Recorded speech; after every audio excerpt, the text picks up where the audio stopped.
கவனிங்க. அப்படின்னாதான் நாங்க சொல்ல வர செய்தி உங்களுக்கு புரியும். கவனிக்கீங்களா? இங்க கூடி இருக்கிற எல்லா சுத்துப்பட்ட ஜனங்களுக்கும் திருவேங்கடம் இயேசு கிறிஸ்துவின் சபை இல்லிசை குழுவினர் சார்பாக அனைவருக்கும் கிறிஸ்துமஸ் வாழ்த்துக்கள்.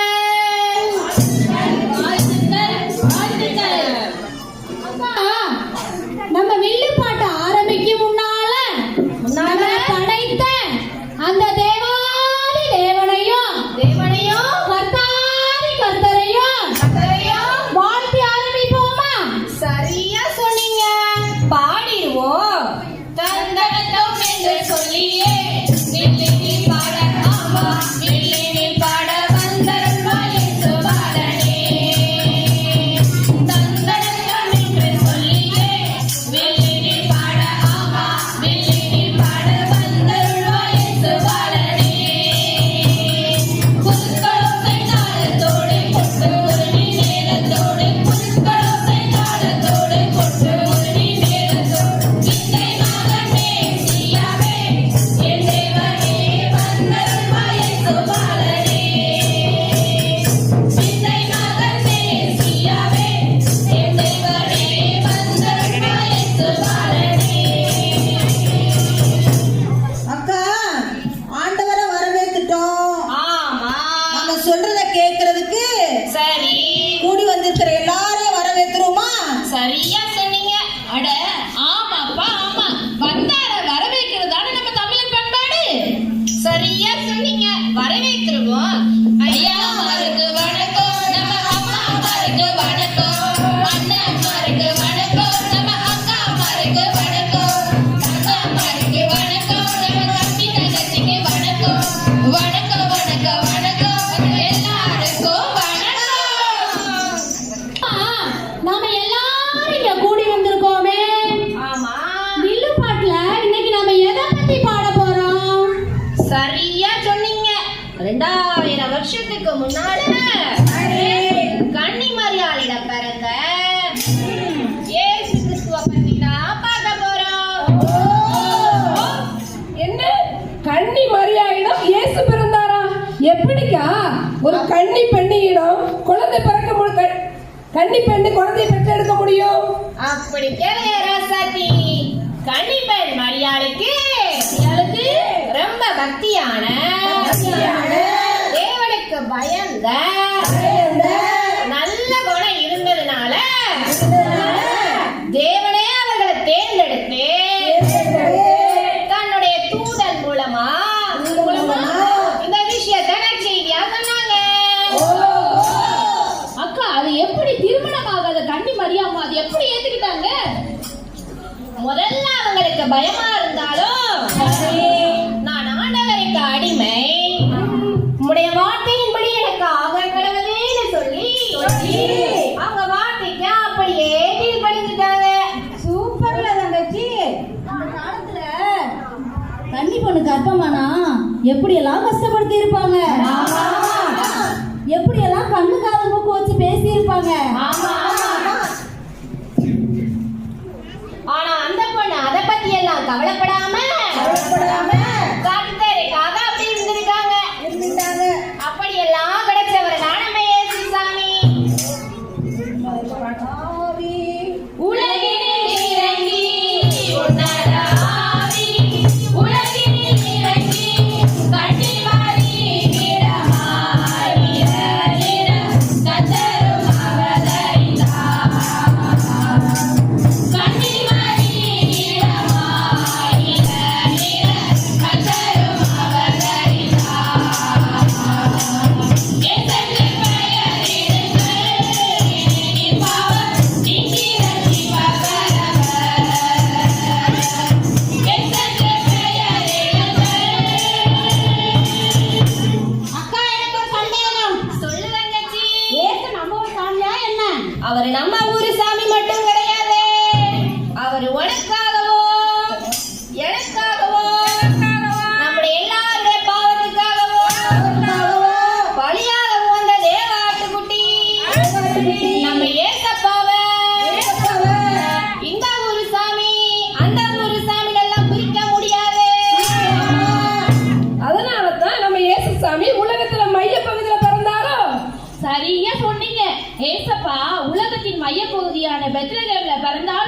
வந்தாலும் அவரை பாக்குறதுக்கு சாஸ்திரிகள் கிழக்கு தேசத்துல இருந்து போனாங்கன்னு தான் பைபிள்ல சொல்லியிருக்காங்க. கிழக்குல இருந்துன்னா அது நம்ம இந்திய தேசமா இருக்குமோ?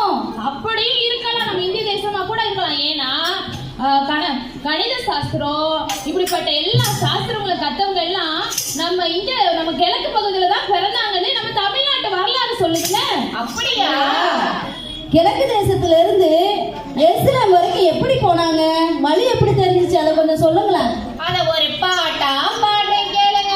தாடத்தை தட்டுங்க. கட்டிடுவோம். ஒட்டகத்தில் சேணம் கட்டி உடை மாட்டினார், திட்டமுடன் வெள்ளி காட்டும் திசையேறினார். ஒட்டகத்தில் சேணம் கட்டி உடை மாட்டினார், திட்டமுடன் வெள்ளி காட்டும் திசையேறினார். பத்துவமாய் வேண்டும் பொருள் பழுவேற்றினார், பத்துவமாய் வேண்டும் பொருள் பழுவேற்றினார். பாலகனை காண்பதற்காய் பயணம் கொண்டாரெடும், பாலகனை காண்பதற்காய் பயணம் கொண்டாரெடும். கிழக்கினிலே உழைத்த வெள்ளி கிளம்பி வந்தது, பெத்லேம் நகர் தன்னை நோக்கியே. கிளம்பினாரே இளம் ஞானிகள் மூவர், கிளம்பினாரே இளம் ஞானிகள் மூவர். கிழக்கினிலே உழைத்த வெள்ளி கிளம்பி வந்தது, பெத்லேம் நகர் தன்னை நோக்கியே. இப்படியாக அந்த நட்சத்திரத்தை பார்த்துக்கிட்டே சில்க் ரோடு வழியா எருசலேம் போய் சேர 2 வருஷம் ஆக்கிட்டாங்க. என்னது சிலுக்கு ரோடா? அப்ப ரோடெல்லாம் சிலுக்கா இருக்குமாங்க? நான் சொல்றேன், சொல்லுங்க. சிலுக்கு ரோடுனா சிலுக்கா இருக்கும், மவுண்ட் ரோடுனா மவுண்டா இருக்குமா என்ன? அந்த காலத்துல சீனர்கள் பட்டு நூல் வியாபாரம் பண்றதுக்கு அந்த வழியை தான் பயன்படுத்தினாங்களாம். அதனால அந்த பேர் வந்துச்சு. அக்கா, எனக்கு ஒரு சந்தேகம். சொல்லு தங்கச்சி. வானத்துல எத்தனை நட்சத்திரம் இருந்திருக்கும், ஆனா அந்த சாஸ்திரிகள் எப்படி அந்த ஒரு நட்சத்திரத்தை மட்டும் பார்த்து போனாங்க? இந்த உலகத்தை ஆள போற ராஜா பிறக்க போறாருன்னு ஒரு பெரிய வால் நட்சத்திரம் தோன்றி ஏசு ராஜா பிறக்கிற இடத்துல இந்த சாஸ்திரிகளை போய் விட்டுச்சு. Super super super. அப்ப உடனே அவங்க ஏசுராஜா பிறந்த இடத்தை கண்டுபிடிச்சிட்டாங்களா? அட இல்லம்மா, நம்ம ஆளுங்களை பத்தி தெரியாத என்ன உனக்கு? கண்ணை ஒரே இடத்துல வச்சு பார்த்துட்டு போகாம பறக்க பார்த்துட்டு போய் அவங்க போக வேண்டிய வழிய கோட்டை விட்டுட்டாங்க. ஆமா ஆமா விட்டுட்டாங்க. அத ஒரு பாட்டா பாட்டை கேளுங்க. விட்டாங்க விட்டாங்க கோட்டையெல்லாம் விட்டாங்க, நட்சத்திரம் போடும் வழியை போகாமதான் விட்டாங்க. விட்டாங்க விட்டாங்க கோட்டையெல்லாம் விட்டாங்க, நட்சத்திரம் போகும் வழியை போகாமதான் விட்டாங்க. சீனர்கள் போட்ட சிலுக்கு ரோடு வழியா எருசலேம் ராஜாவான ஹேரோதுட்ட போனாங்க. சீனர்கள் போட்ட சிலுக்கு ரோடு வழியா எருசலேம் ராஜாவான ஹேரோதுட்ட போனாங்க. அக்கா, ஐயோ ஐயோ, வழிய விட்டுட்டாங்களா? கோட்டை நட்சத்திரத்தை கோட்டை விட்டாங்க. சரி, ஏரோது ராஜாக்கிட்ட ஏங்கா போனாங்க? அதை என்கிட்ட கேளு. யூதருக்கு ராஜா யாரு? நம்ம ஏசப்பா தானே. ஏரோது ராஜா எங்க இருப்பாரு? அரண்மனையில எல்லாம் இருக்காரு. அப்ப யூதருக்கு ராஜா எங்க பறப்பாரு? முதற்கு ராஜா நம்ம ஏசப்பா தானே, அரண்மனையில தான் பறந்திருப்பாரு. அதனாலதான் சாஸ்திரிகள்லாம் ஏரோது ராஜா அரண்மனைக்கு போனாங்க. ஆனா பாவம் அவங்களுக்கு தெரியல. நம்ம யூதராஜ சிங்கம் வேலை கோலம் எடுத்து மாட்டு கழுவத்துல கடந்தார். என்ன அவர்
யூதருக்கு ராஜாவை பார்த்து பணிஞ்சுட்டு வாங்க. வர்ற செய்தியை என்கிட்டயும் சொல்லுங்க. நானும் பார்த்து பணிஞ்சுக்கிறேன்னு சொல்லி அந்த சாஸ்திரிகளை அனுப்பி வச்சுட்டாங்க. அப்படியா? இப்ப சாஸ்திரிகளை செஞ்சாங்களாக்கா? ஆமா, ஏசப்பாவை பார்த்து பொன் வெள்ளம் தூம்பவர்க்காம் வெள்ளை கோலம்லாம் கொடுத்து பணிஞ்சிட்டு போனாங்க. அத ஒரு பாட்டா பாடுறேன், கேளுங்க. நட்சத்திரம் கண்டரசன் மூவர் நடந்தாரே. நட்சத்திரம் கண்டரசன் மூவர் நடந்தாரே. சந்திரதூப கோலம் வைத்து சுடரை பணிந்தாரே. சந்திரதூப கோலம் வைத்து சுடரை பணிந்தாரே. வித்தையது பார்க்கலாம் கண்ணீரே. வெத்தலையே ஊரோரம் சத்தியத்தை நாடி. வெத்தலையே ஊரோரம் சத்தியத்தை நாடி. கத்தரேசு மானத்தை சுத்தியங்கள் பாடி. கத்தரேசு மானத்தை சுத்தியங்கள் பாடி. பக்தியுடன் நீதிடமாம் ஓடி. சாஸ்திரிகள் நேரா ஏரோது ராஜா கிட்ட போனாங்களாக்கா? அத நான் சொல்றேன். அங்கதான பெரிய ட்விஸ்டே இருக்கு. நம்ம ஏசப்பாவை சாஸ்திரிகள் பார்த்த உடனே அங்கே திரும்பி ஏரோது கிட்ட போகும்போது தேவதூதர்கள் அவங்களுக்கு முன்பாக தோன்றி அவங்கள கிழக்கு தேசத்துக்கு திரும்பி போக பண்ணிட்டாங்க. அப்புறம் என்னாச்சு? நம்ம ஏரோது ராஜா இருக்கிறார்ல, அவர் காத்திருந்து காத்திருந்து கடுப்பாகி பார்த்தாரு என்ன பண்ணலாம்னு. அரண்மனையில் உள்ள சாஸ்திரிகளை வரவழைச்சு பிள்ளைங்க 2 வயசுக்குள்ளதான இருக்கும்னு கணக்கு போட்டு 2 வயசு ஆண் பிள்ளைகள் எல்லாம் கொலை செய்யும்படி கட்டளை போட்டாரு இந்த ஏரோது ராஜா. அந்த ஏழாவது ராஜாவுக்கு மனசாட்சியே இல்லையா? பாவம் அந்த 2 வயசு குழந்தைங்க. கரெக்டா தாமா சொன்னேன். ஆனா ஏசப்பா பிறக்க பத்தி இந்த உலகத்தின் முதல் பெற்றோரான ஆதாம் ஏவாள் காலத்திலேயே ஆண்டவர் சொல்லிட்டாரு. அது உனக்கு தெரியுமா? அத ஒரு பாட்டா பாடுறேன், கேளுங்க. ஆதி வார்த்தை தேவிய அற்புத பாலனவர் பிறந்தார். அற்புத பாலனவர் பிறந்தார். அகந்த சாபத்தை சாபத்தை நீக்கிட. அகந்த சாபத்தை சாபத்தை நீக்கிட. ஆதியோடு எழுந்திட. மறுபடி நோய்ந்து சுபதோமத்து மரியா கண்ணியிடம் இருந்து. மரியா கண்ணியிடம் இருந்து. மகிமையை மறந்து தமிழ் எடுத்து. மகிமையை மறந்து தமிழ் எடுத்து. மறுக்குமாறு ஆதாமும் ஏவாளும் ஆண்டவர் வளர்க்கிற கனி எடுத்து சாப்பிட்டு பாவம் செஞ்சப்போ உனக்கும் ஸ்திரீக்கும் உன் வீட்டுக்கும் அவள் வீட்டுக்கும் பகை உண்டாப்பேன்னு சொல்லி அவர் உன் தலையை நசுக்குவார், நீ அவர் குதிகாலை நசுக்குவாய் என்று சொல்லிட்டாரே. ஆமாக்கா, நீங்க சொன்னது ஒண்ணு கூட புரியல. அது என்ன உண்மை இருக்கிறது யாருக்கா? அவ இருக்கிறது யாருக்கா? நீ யாரு? அவ யாருக்கு? என்ன ஒண்ணுமே புரியலக்கா, சொல்லுங்க. இது ஒரு நல்ல கேள்வி, சரியா கேட்டீங்க. சொல்றேன், கேளுங்க. நீ இது வித்துங்கிறதெல்லாம் சாத்தா, அவர் வித்து அவர் அப்படிங்கிறதெல்லாம் ஏசப்பா. ஆமா, பல தடைகளை தாண்டி ஏசப்பா கரெக்ட்படி சொன்ன இப்ப நிறைவேறிடுச்சு. ஆமா, அத ஒரு பாட்டா பாடுறேன், கேளுங்க. காலம் நிறைவேறின போது திரையின் மீது. காலம் நிறைவேறின போது திரையின் மீது. நீலக்கண்ணி கண்ணதாமியானை உற்பவித்து. நீலக்கண்ணி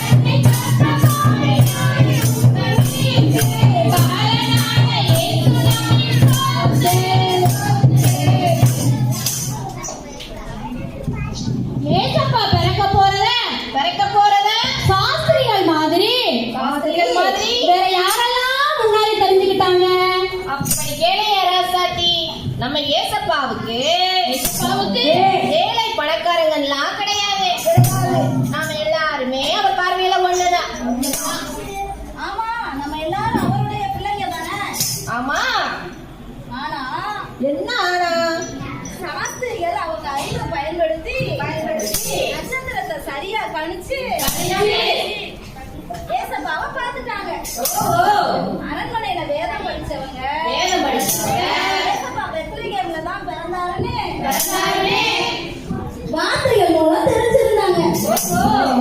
ஆனா ஒண்ணுமே படிக்காத நம்மள மாதிரி இல்ல என்ன மாதிரி அறிவு பண்ணவங்களுக்கு எப்படி தெரியும்? நம்ம வாழ இந்த பூமியில தான் அறிவு குறைஞ்சவங்க அறிவு தெரிஞ்சவங்க நம்முடைய தகப்பனாய் ஏசப்பாவுக்கு எல்லாரும் ஒண்ணுதான். ஆமா சரியா சொன்னீங்க. பூமியில ஒருவரும் பெற்று போக கூடாது அப்படிங்கறதுதான் சுத்தமா இருக்கிறதுனாலதான் அந்த ராத்திரியில தூரத்துல கடும் குளிர்ல தங்கள் மந்தையை காத்துக்கிட்டே இருந்த தேவதூதனே தோன்றி இந்த விஷயத்தை நற்செய்தியா சொன்னாங்க. எவ்வளவு நல்ல ஏசப்பா நம்ம ஏசப்பாலக்கா. புரியாதவங்களுக்கு தன்னுடைய தூதரை அனுப்பி கொடுத்திருக்கிறாரு. அப்போ அந்த ஆட்டு மேய்ப்பவர்களுக்கு எப்படி இருந்திருக்கும்? அத ஒரு பாட்டா பாடுறேன் கேளுங்க. தாவீதின் மகன் பிறந்த செய்தியினை அறிந்தார். இசைமகிழ் தேடினார், தேடி ஓடி அழைத்தார். பெத்லகேமின் பாலகனை கண்டு காண மகிழ்ந்தார். பெத்லகேமின் பாலகனை கண்டு காண மகிழ்ந்தார். அருளின் ஒளியை கண்டார். அந்த ஆட்டு மேய்ப்பர் கூட்டமாக அருளின் ஒளியை கண்டார்.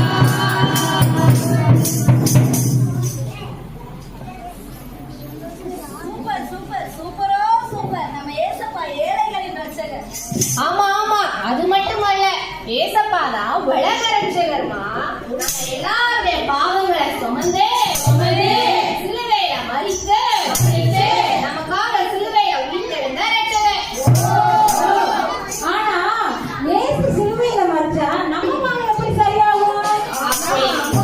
அப்படி கிடையாது சக்தி. பழைய ஏற்பாட்டுல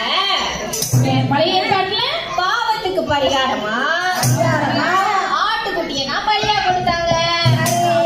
ஆனா புதிய ஏற்பாட்டுல பாவத்துக்கு பரிகாரமா நம்ம ஏசப்பாவையே ஜீவ பலியா கொடுத்தாங்க. ஆமா ஆமா, என்ன சொல்றேன் கேளுங்க. பைபிள மட்டும் இல்லாம நம்ம உலக வரலாற்றையே கிமு கிபில ரெண்டா பிரிக்கிறாங்க. அதுல கிமு கிபுனா என்னன்னு சொல்றேன் கேளுங்க. சொல்லுங்க. கிறிஸ்துவாகிய தெய்வம் மனுஷனின் பாவத்தை போக்க மனுஷரை தன்னோடு சேர்க்க மனித உருவாய் எடுத்து வந்த காலத்துக்கு முந்தினது கிறிஸ்துவுக்கு முன் பழைய ஏற்பாடு. அவருடைய காலத்துக்கு பின்னினது கிறிஸ்துவுக்கு பின் புதிய ஏற்பாடு. சரிக்கா, அப்பனா என்ன சொல்றீங்க? கிமு கிபிக்கு காரணமே நம்ம ஏசப்பான்னு தான் சொல்றீங்க. அப்பனா நம்ம ஒவ்வொரு நாளையும் கடக்கும் போது எழுதுறதுக்கும் நினைக்கிறதுக்கும் ஏசப்பா கண்டிப்பா தேவைன்னு சொல்றீங்க. சரியா சொன்னீங்க. ஆமா, நீங்க சொல்றத பார்த்தா ஏசப்பாவின் பிறப்பு அற்புதம், பிறப்பு அற்புதம், உயிர்ப்பு அற்புதம். நேற்றும் இன்றும் என்றுமாக என்றென்றும் உயிரோடு இருக்கும் நம் தேவனின் பிறப்பை கொண்டாடுவதிலே எவ்வளவு மகிழ்ச்சி. அதனால இந்த சபைக்கு வந்த எல்லாருக்கும் நாங்க என்ன சொன்னாலும் புரிஞ்சிருக்கோம். அதனால உங்க எல்லாரையும் வெறும் கையோட அனுப்பாம ஒரு வாழ்த்துக்களையும் சேர்த்து அனுப்புவோம். என்ன வாழ்த்துக்கலாமா? வாழியவே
கிறிஸ்துமஸ் நல்வாழ்த்துக்கள்.